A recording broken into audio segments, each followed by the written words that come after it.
Dear student, आज की यह वीडियो बीए बीएससी बीकॉम के 6th सेमेस्टर यानी कि 6वें सेमेस्टर वाले स्टूडेंट के लिए मोस्ट इंपॉर्टेंट होने वाली, क्योंकि आज की इस वीडियो में बात करेंगे को करिकुलर यानी अनिवार्य प्रश्न पत्र के most important question and answer के बारे में। आप सभी को मालूम कि हर सेमेस्टर में आपको को करिकुलर सब्जेक्ट की परीक्षा देनी ही देनी होती है। तो छठे सेमेस्टर में आपको एक अनिवार्य प्रश्न पत्र की भी परीक्षा देनी होगी, जिसका नाम है communication skill and personality development, जिसको हिंदी में बोलते हैं संप्रेषण कौशल व व्यक्तित्व का विकास। ठीक है, तो चलिए इससे जुड़े क्वेश्चन आंसर जानते हैं। इंपॉर्टेंट क्वेश्चन है तो ध्यानपूर्वक वीडियो को देखते रहिएगा। और मैं आपको एक बहुत ज़बरदस्त ट्रिक भी बताऊंगा कि कम तैयारी करके भी आप लोग अच्छे खासे नंबर कैसे ला सकते हैं। पहला प्रश्न है आज की इस वीडियो का कि मौखिक संचार में तत्काल ...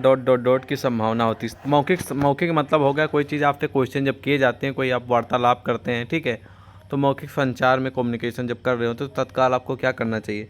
तो अगर कोई प्रश्न चल रहा है तो उसको सबसे पहले आपको उसके बारे में प्रतिक्रिया अपनी ज़रूर देनी चाहिए। ठीक है, मौखिक संचार में तत्काल आपको प्रतिक्रिया की संभावना है। ठीक है, यानी कि उसकी प्रति संभावना आपको मतलब प्रतिक्रिया आपकी देनी चाहिए, फीडबैक। ठीक है, उसके बारे में। ओके, सही जवाब इसीलिए ए होगा। अगला कि जिस वातावरण में ट्रांसमीटर या रिसीवर है वह जटिल है, ये फिर सक्षम होना चाहिए, अनुकूल होना चाहिए, क्या होना चाहिए। तो जिस भी वातावरण में ट्रांसमीटर या रिसीवर है, ठीक है, वो अनुकूल होना चाहिए। सही जवाब डी नंबर होगा, ध्यान रखेंगे। अगला कि टीवी संकेतकों के लिए उपयोग किए जाने वाले ट्विन वायर फीडर की विशेषता प्रतिबाधा लगभग कितने ओम होती है। तो 300 ओम होती है। सही जवाब सी होगा, ध्यान रखेंगे। अगला प्रश्न है कि मौखिक संचार में वक्ता श्रोता के ... का अवलोकन कर सकता है कि क्या उत्साहित किया जा रहा है। तो सही जवाब इसका हो जाएगा ऑप्शन नंबर ए। ठीक है, वो होगी प्रतिक्रिया, यानी कि जिसको इंग्लिश में फीडबैक बोलते हैं। अगला कि अपने संगठन के बाहर मौखिक प्रस्तुति में आपको सबसे पहले दर्शकों को अपने संगठन का एक क्या देना होगा। तो ध्यान रखेंगे, सबसे पहले आपको पार्श्वभूमि देना होगा। सही जवाब बी होगा, ध्यान रखेंगे। अगला कि ए और एन ... लेख हैं किसके। तो ए और एन, ठीक है, ये दोनों जो लेख हैं ये अनिश्चितकालीन के लेख हैं। सही जवाब बी होगा। अगला कि ... का उपयोग ओवरहेड प्रोजेक्टर का उपयोग करके प्रस्तुत करने के लिए किया जाता है, कौन सा चीज़ का। ठीक है, तो ध्यान रखेंगे एसीडेट फिल्म पारदर्शी सीट का उपयोग ओवरहेड प्रोजेक्टर का उपयोग करके प्रस्तुत करने के लिए किया जाता। ए नंबर सही जवाब होगा, ध्यान रखेंगे। ओके, अगला प्रश्न है कि संप्रेषण यानी कम्युनिकेशन एक प्रक्रिया है किस चीज़ की। तो कम्युनिकेशन जो एक प्रक्रिया है वो गत्यात्मक की है। सही जवाब ए होगा। अगला कि शिक्षण का प्रमुख कार्य, ठीक है, किसके विचारों और छात्रों तक पहुंचाना है। ठीक है, तो ध्यान रखेंगे शिक्षण का प्रमुख जो कार्य है, ध्यान रखें शिक्षक यानी जो टीचर होता है उसका जो प्रमुख कार्य होता है वो विचारों को छात्रों तक पहुंचाना होता है, तथ्यों को भी पहुंचाना होता है, सूचनाओं को भी ठीक पहुंचाना होता है। इसलिए सही जवाब उपयुक्त में से सभी होगा, क्योंकि शिक्षण का प्रमुख कार्य होता है, सॉरी शिक्षक हमने पढ़ लिया, शिक्षण का प्रमुख कार्य है जो विचार हैं, सूचना है, तथ्य हैं, उन सभी चीज़ों को छात्रों तक पहुँचाना होता है। ठीक है, अगला कि मनोवैज्ञानिक संप्रेषण की बाधाएं कौन सी हैं। तो मनोवैज्ञानिक संप्रेषण की जो बाधाएं हैं वो हैं पूर्वग्रह भी है और अलाभकार अनुभव भी है, अपूर्ण जिज्ञासाएं भी हैं। इसलिए सही जवाब हो जाएगा डी नंबर उपयुक्त में से सभी, क्योंकि ये सभी मनोवैज्ञानिक संप्रेषण की बाधाएं हैं। अगला कि संप्रेषण की प्रक्रिया में बाधा का कार्य कौन करते हैं। तो संप्रेषण मतलब कम्युनिकेशन की प्रक्रिया में जो बाधा का कार्य करते हैं, ठीक है, वो कौन करते हैं उनका नाम बताना है। तो सही जवाब हो जाएगा ऑप्शन नंबर सी, संवेग भी करता है और भावनाएं भी करते हैं। इसलिए सही जवाब इसका हो जाएगा सी नंबर, ध्यान रखेंगे, इंपॉर्टेंट प्रश्न है। अगला कि आंतरिक संप्रेषण के अन्य प्रकार बताइए, मतलब कि जो आंतरिक कम्युनिकेशन होते हैं उसके अन्य कौन सा प्रकार है। तो सही जवाब इसका हो जाएगा ऑप्शन नंबर डी। ठीक है, ऊर्ध्वगामी भी है, अधोगामी भी है, ठीक है, समतलीय भी है। इसलिए सही जवाब डी हो जाएगा उपयुक्त में से सभी। अगला कि पृष्ठ पोषण कितने प्रकार से दिया जा सकता है। ठीक है, तो पृष्ठ पोषण जो है वो जो दिया जा सकता है, ध्यान रखेंगे, इंपॉर्टेंट प्रश्न है। ठीक है, वो संदेश प्राप्त की सूचना देकर भी किया जा सकता है, संदेश पढ़कर अपना मत प्रस्तुत करके भी किया जा सकता है। इसलिए सही जवाब हो जाएगा उपयुक्त में से दोनों, सी नंबर। अगला कि कर्ण संचार ... किस पर आधारित है। तो जो कर्ण संचार है ये सुनना और सुनाना दोनों पर आधारित है। सही जवाब इसका डी हो जाएगा, ध्यान रखेंगे। अगला प्रश्न है कि दृश्य संचार किन कारकों पर निर्भर करता है। तो जो दृश्य यानी जो देखने वाला संचार होता है, कम्युनिकेशन होता है, जिन कारकों पर निर्भर करता है उनका आपको नाम बताना है, ठीक है। तो ध्यान रखेंगे जो दृश्य संचार होता है, ठीक है, इम्पॉर्टेंट प्रश्न है आपके एग्जाम के लिए, वो संकेत, प्रतीक और चित्र कारकों पर निर्भर करता है, यानी कि भाई प्रतीक होगा, चित्र होगा, तभी तो दृश्य मतलब दिखेगा, ठीक है। अगला कि संचार चक्र में अंतिम चरण कौन है, तो यानी कि जो आपका संचार कम्युनिकेशन चक्र है, इसमें के जो लास्ट स्टेज है, लास्ट चरण है, वो है प्रतिपुष्टि, ठीक है, प्रतिपुष्टि है, सही जवाब सी होगा। अगला है कि लैटिन में, मतलब लैटिन जो भाषा होती है, तो लैटिन भाषा में कम्युनिकेयर शब्द का क्या अर्थ है, तो लैटिन भाषा में कम्युनिकेयर शब्द का जो अर्थ है वो है साझा करने के लिए, 12 नंबर सही जवाब, यानी कि बी नंबर।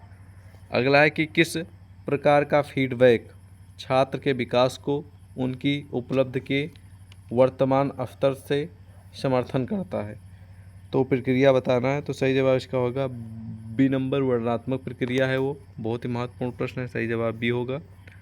अगला कि यदि फीडबैक का अभाव है तो यह कौन सी की ओर ले जाएगा, मतलब यदि फीडबैक जो होता है इसका अभाव है तो यह आपको संचार बाधा की ओर ले जाएगा, किसकी ओर, संचार बाधा की ओर, बी नंबर सही जवाब। अगला संज्ञा के स्थान पर प्रयुक्त होने वाला शब्द कौन सा है, तो संज्ञा के स्थान पर प्रयुक्त होने वाला जो शब्द है वो है सर्वनाम, सही जवाब ए नंबर होगा, ध्यान रखेंगे, हेल्पफुल प्रश्न है।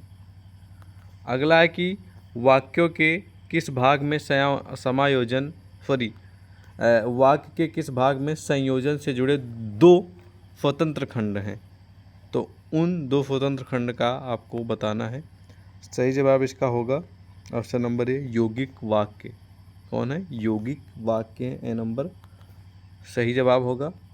अगला कि जिस प्रक्रिया में रिसीवर यानी कि जो प्राप्त करता है संदेश की व्याख्या करता है और समझता है उसे क्या कहा जाता है, ठीक है, तो उसे कहा जाता है डिकोडिंग, ए नंबर सही जवाब होगा, ठीक है। अगला प्रश्न है कि डॉट डॉट डॉट गैर मौखिक संचार का एक उदाहरण कौन है, तो गैर मौखिक संचार का जो एक उदाहरण है उसका नाम है निकटता, नज़दीक मतलब, ठीक है, ओके। अगला प्रश्न है कि निम्नलिखित में से कौन मौखिक संचार का एक उदाहरण है, तो इनमें से जो मौखिक संचार का जो एक उदाहरण है उसका नाम है फ़ोन कॉल, ठीक है, मौखिक संचार का उदाहरण फ़ोन कॉल है। अगला प्रश्न है कि दो लड़कियां फ़ोन पर बात कर रही हैं, ये किसका उदाहरण है, तो दो लड़कियां फ़ोन पर बात कर रही हैं, ये उदाहरण है पारस्परिक संचार का, ए नंबर सही जवाब होगा। अगला कि किसी चीज़ की और उंगली उठाना किसका उदाहरण है, तो किसी चीज़ की अगर आप उंगली उठा रहे हैं तो उसका मतलब हो गया इशारा कर रहे हैं, इंडिकेट कर रहे हैं, ठीक, किसी चीज़ को, बी नंबर सही जवाब। अगला प्रश्न है कि निम्नलिखित में से किसमें स्वर, गति और आवाज़ का आयतन शामिल है, तो इस प्रश्न का सही जवाब हो जाएगा, बहुत ही महत्वपूर्ण प्रश्न है, ध्यान रखेंगे, निम्नलिखित में से स्वर, गति और आवाज़ का आयतन, ठीक है, जो शामिल है वो है पैरा भाषा, सही जवाब सी नंबर होगा। अगला है कि किस संचार पद्धति को समझने के लिए किसी भाषा की आवश्यकता नहीं होती है, तो जिस कम्युनिकेशन यानी जिस संचार को या फिर जिस संचार पद्धति को समझने के लिए किसी लैंग्वेज भाषा की आवश्यकता नहीं होती उसे क्या कहा जाता है, तो उसे कहा जाता है तस्वीर, क्योंकि आपको दिख जाएगी तो आपको एक्सप्लेन करने की आवश्यकता ही नहीं। अगला कि संज्ञा की पहचान करें, कि राधिका, एक उदाहरण है, संज्ञा की पहचान करेंगे आपको इसमें करना है कि राधिका पार्क में पिकनिक मनाने गई थी, तो इसमें कौन सी संज्ञा है, तो ध्यान देना है, बहुत ही महत्वपूर्ण पॉइंट है, तो सही जवाब इसका होगा सी नंबर, राधिका और पार्क की दोनों क्या हैं, संज्ञा हैं, सी नंबर सही जवाब। अगला कि डॉट डॉट डॉट कोई संचार बाधा नहीं है, तो ध्यान रखेंगे सही जवाब इसका होगा ऑप्शन नंबर डी, आदत कोई संचार बाधा नहीं है, बाकी सभी हैं, ठीक है, ये कोई बाधा नहीं है, ठीक है। अगला कि निम्नलिखित में से कौन सा पूर्व सर्ग है, तो निम्नलिखित में से जो पूर्व सर्ग है वो है अंडर, बी नंबर सही जवाब। अगला कि राकेश फुटबॉल खेल रहा है, क्रिया का पहचान कीजिए कि मतलब कि कौन इसमें क्रिया है, तो राकेश फुटबॉल खेल रही है, इसमें जो क्रिया है वो है खेलना, सही जवाब सी होगा, ध्यान रखेंगे।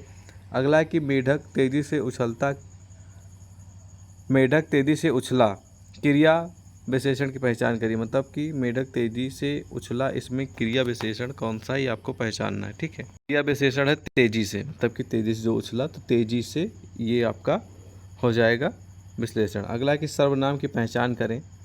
ठीक है, किसमें करना है, एक पॉइंट है, एक पैराग्राफ है उसमें कि राजू एक बहादुर लड़का है, वह रात को जंगल गया था। तो सर्वनाम की पहचान करना है कि कौन इसमें सर्वनाम है। तो इसमें जो सर्वनाम है वह है वह। ठीक है, क्या है, वह, ये आपका सर्वनाम है इस लाइन में, इस पॉइंट में। अगला है कि संचार बाधाओं को दूर करने के लिए उपयुक्त तरीका कौन सा है। तो संचार बाधाओं को दूर करने का जो सबसे बेहतरीन और उपयुक्त तरीका जो है इनमें से वो है दृश्यों का प्रयोग करें, अनुवादक की मदद लें, दूसरों की राय में हमेशा सम्मानजनक रहें। इसीलिए सही जवाब इसका हो जाएगा ऑप्शन नंबर डी। अगला प्रश्न है कि डॉट डॉट वह व्यक्ति है जो नोटिस करता है और डिकोड करता है और एक संदेश को कुछ अर्थ देता है। तो इसका सही जवाब हो जाएगा ऑप्शन नंबर डी। क्या हो जाएगा, ऑप्शन नंबर डी।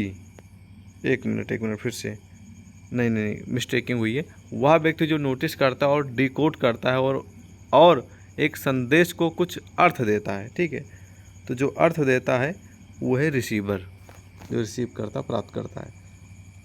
आ नंबर सही जवाब होगा। अगला प्रश्न की ओर प्रस्तुत है आप लोगों की समझ कि संदर्भ प्रेषक और रिसीवर के बीच के संबंध को कौन संदर्भित करता है। तो संदर्भ प्रेषक और रिसीवर के बीच संबंध को जो संदर्भित करता है उसके बारे में बताना है। तो वो है सामाजिक संदर्भ प्रेषक और रिसीवर के बीच संबंध को संदर्भित करता है। सही जवाब ए होगा। अगला एक डॉट डॉट डॉट संदर्भ प्रेषक और रिसीवर के बीच पृष्ठभूमि की समानता को क्या दर्शाता है।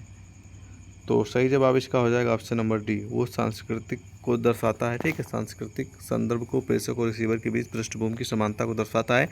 अगला प्रश्न है कि डॉट डॉट डॉट उन सभी कारकों को संदर्भित कीजिए, या फिर उन सभी कारकों को संदर्भित करता है जो संचार को बाधित करता है, वो कौन है। ठीक है, तो वो है शोर। इसको आप लोग बोलेंगे शोर, आवाज़ हो रही है। अगला कि संचार का एक नॉन स्टॉप कौन है। तो संचार का एक नॉन स्टॉप जो है वो है प्रक्रिया। प्रक्रिया एक संचार की नॉन स्टॉप प्रोसेस है। अगला कि पर्यावरणीय बाधाएं डॉट डॉट डॉट शोर के समान हैं किसके। तो पर्यावरणीय जो बाधाएं हैं ये भौतिक शोर के समान है। सही जवाब डी होगा, ध्यान रखेंगे। अगला कि व्यक्तित्व का तात्पर्य बताइए, यानी कि पर्सनालिटी का आपको मतलब बताना है। व्यक्तित्व का तात्पर्य होता है रंग रूप भी होता है, कद व लंबाई भी होती है, शारीरिक संरचना भी होती है। इसलिए सही जवाब डी हो जाएगा। उपरोक्त में से सभी ये किसी भी पर्सनालिटी का मतलब होता है, कद, लंबाई, रंग रूप, शारीरिक संरचना। ठीक है, ध्यान रखेंगे। अगर पर्सनालिटी शब्द की उत्पत्ति किस भाषा से हुई। तो जो पर्सनालिटी जो शब्द है, वर्ड है, इसकी जो शुरुआत है, उत्पत्ति, वो यूनानी भाषा से हुई है। सही जवाब ए होगा, ध्यान रखेंगे। अगला कि व्यक्तित्व व्यक्ति के संगठित व्यवहार का संपूर्ण चित्र होता है। ये बात कौन से विद्वान ने कही है, फिर कौन से विद्वान की परिभाषा है। तो ये प्रमुख विद्वान डेसिल की परिभाषा है। सभी जवाब सी होगा, ध्यान रखेंगे। अगला कि गैरेसिन ने व्यक्तित्व को कितने पहलू बताए हैं। तो गैरेसिन ने पर्सनालिटी के जितने पहलू बताए हैं वो कौन सा पहलू है आपका। तो ध्यान रखेंगे, वो बताया है सामाजिक पहलू बताया है, क्रियात्मक पहलू बताया है, ये सभी पहलू बताया है। इसलिए सही जवाब इसका हो जाएगा डी नंबर। अगला कि व्यक्तित्व मनुष्य की किन बातों का संगठन है। तो व्यक्तित्व जो मानव की जिन बातों का संगठन है उसका नाम बताना है। ठीक है, वो है दृष्टिकोण भी है, आदतें भी हैं, विशेषताएं भी हैं। इसलिए सही जवाब डी होगा। अगला कि व्यक्तित्व का विकास किन संयुक्त कार्यों द्वारा होता है। यानी कि जो पर्सनालिटी का विकास है जिन बातों, ठीक है, जिन संयुक्त कार्यों से होता है वो आपको बताना है। ठीक है, तो ये होता है सामाजिक कार्यों से, जीवन शास्त्रीय कार्यों से, सांस्कृतिक कार्यों से। इसलिए सही जवाब डी हो जाएगा। उपरोक्त में से सभी कार्यों से होता है। ठीक है, अगला है कि व्यक्तित्व का विकास यानी पर्सनालिटी का विकास किन संयुक्त कार्यों से द्वारा होता है, किन संयुक्त कार्यों द्वारा होता है, ये आपको बताना है। तो व्यक्तित्व का विकास मैंने अभी आपको बताया है। ठीक है, सही जवाब इसका डी ही होगा। अगला है कि व्यक्तित्व मानव की सब शक्तियों व गुणों का संगठन व एकीकरण है। ये कथन कौन से विद्वान का है। तो ये जो कथन है, जो पॉइंट है, वो भाटिया जी का है। ठीक है, ध्यान रखेंगे, आ नंबर सही जवाब। अगला है कि व्यवहार के स्वरूप में अंग्रेजी भाषा में कितने विशेषणों का उपयोग किया जाता है, ये आपको बताना है। तो सही जवाब इसका होगा ऑप्शन नंबर ए, 18,000 विशेषणों का प्रयोग होता है। इसलिए सही जवाब ए होगा। और इम्पॉर्टेंट प्रश्न है आपके एग्जाम के लिए भी, तो ध्यान रखेंगे। तो इसी प्रकार के प्रश्न आपकी परीक्षा में देखने को मिलेंगे। करीब करीब 100 क्वेश्चन आएंगे। तो हमने तो 100 नहीं बताया, लेकिन 50 के करीब क्वेश्चन बताए हैं एंड उसका आंसर बताया। तो उम्मीद है कुछ क्वेश्चन ज़रूर देखने को मिलेंगे। अगर ये पूरी पूरी PDF आपको क्वेश्चन और उसके उत्तर सही चाहिए, मतलब कि आंसर सही चाहिए, तो कमेंट में और प्लस वीडियो के डिस्क्रिप्शन में टेली व्हाट्सअप का लिंक दिया गया, उससे ज्वाइन होकर आप मैसेज करेंगे कि सर हमें सॉल्व पेपर भी दे दीजिए बेसिक सेमेस्टर कम्युनिकेशन स्किल का, तो हम आपको सेंड कर देंगे। ठीक है, और बाकी मिलते हैं एक और नई वीडियो में। ये आपका अपना ही चैनल सक्सेस स्टोरी, तो सब्सक्राइब जरूर कर लीजिएगा। जय हिंद।